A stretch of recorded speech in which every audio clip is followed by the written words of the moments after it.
waxaa Somaliland ka jira in yaroo warqad sita oo cid soo dirtay aan la garanayn oo kulle 200 milyan oo macaash lagu soo xukumay meherad ka aysan in yaroo warqad sita oo le $50,000 baa lagu soo xukumo macaash subxaanallah hadda waa meel si ka aysan lagu baqtiyay xukuumadda maanta jirta 4 goor bay kordhisay cashuurtii wadooyinkiina way ka arkay mashruuc kaliya oo la fuliyay oo la taaban karo oo maanta aynu raahno mashruucaas waxa lagu fuliyay waxa jira mashruuca shaqo qaran oo runtii dadku ay ku diirsadeen systemka inoo samaysan nimankan dhalinyarta ee ka shaqeeya ileen waxba inooma kala qarsooneen ee doonaya inay multimillionaires noqdaan intii ay dawladda joogaan ee systemkana ku dhex xidhan ayaa waxaan sameeyay cid lagala hadlaa ma jirto cid wax looga sheegaa ma jirto cid aad gaadhsiisaa ma jirto waxaan soo taagay halkan dhakhtarka hortiisa inan baa waxa la haystaa liisankiisa iyo cashuur hadda uu cashuuray liisankii 2020 one year baa loo cashuuray waxa la leeyahay liisanka soo bedel adeertay uu cashuuray ee marka cashuurtu sanadku dhamaadan soo cashuur adeer ma jirtay gaariga xireen waanu soo taagnaa baan ku leeyahay waxaan ku leeyahay sharcigaas liisan buu haystaa inankii meeshaan taaganahay liisankiisii waa cashuuran yahay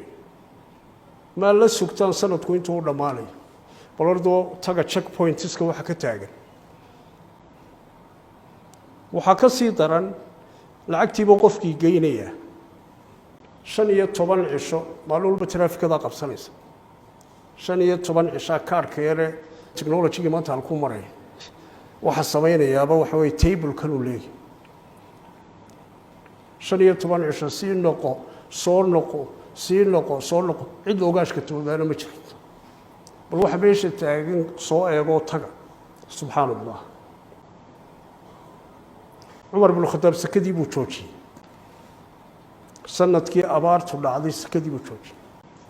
wuxuu leeyahay sakaha ka qaadina dadka way baqtiyaan sakadii waajibka ah tan iyadoo maanta soo oodatay imisa maanta Hargeysa ku baqtiyay yaa isweydiiyay maanta coronavirus baa jira dhaqaalihii oo dhan baa circulationkii istaagay dadkii oo dhan baa soo wada ortay kumaan beheradood baa kacay waayo cidda debate ka samaysay isweydiinaysa asmada dhaqaale dadka haysta cashuur imika cashuur kale la soo wada waayo fadhiyaan qaar nimanka dee system iska sameeya ee cid gaarana ku xidhan cid gaarana raali geliya deegaanka lacagta ma bayno arag meesha ay maraysay waxaan leenahay war culayska dadka ka daaya dadka way baqtiyaan